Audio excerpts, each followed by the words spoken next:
Richard Rellis here with columnist Bob Robb. Governor Ducey is in a fight with the federal government over his use of COVID-19 relief spending and schools. And Bob, you think the governor made the wrong call here?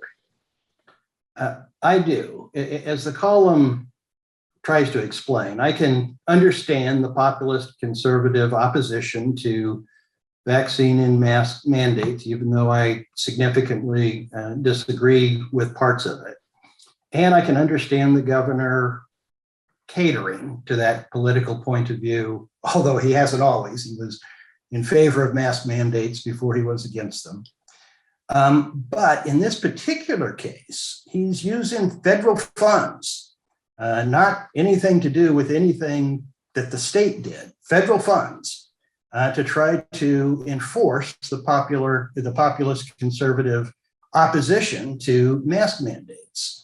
And in so doing, he is putting state resources at risk to try to enforce a ban that a state judge has declared was unconstitutionally enacted. So to me, that's pushing the pander too far when you start putting state resources at risk unnecessarily for a policy with which I disagree to begin with.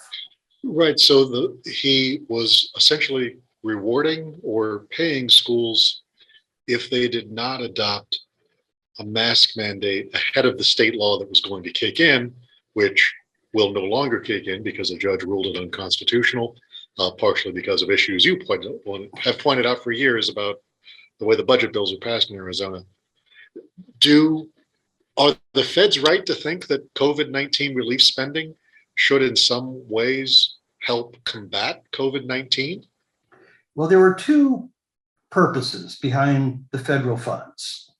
One was to give schools the money to adapt to COVID, to use personal protection equipment, purchase personal protection equipment, create more space and barriers within classrooms so to handle some of the physical infrastructure improvements that would allow them to open safely.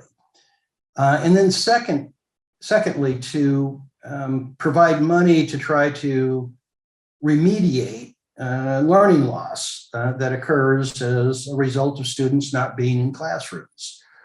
Certainly, it was not one of the purposes of the federal funds to keep schools that think a mask mandate is important for safe opening to do so. So I think it was clearly inappropriate for the governor to do so. Whether it was illegal and whether Treasury has a case and they will take it to court, I'm not sure. But I do believe that if it doesn't get any further than the Ninth Circuit Court of Appeals, which is probably the case, I don't think this is something the Supreme Court would ultimately take up. I think Treasury, if it takes that case, is very likely to win. And I just don't think it was right for the governor to put state resources at risk for this particular purpose. So we will see how far this court battle goes, and if anyone on either side backs down. It doesn't seem like that's likely from what you're writing. The governor would have face savings ways out, simply expand the pot of money and include all schools. Right now, he doesn't appear inclined to do that. And I think that's charting a dangerous course. We'll see if some checks need to be written back to the federal government. Interesting analysis as always, Bob. Thanks.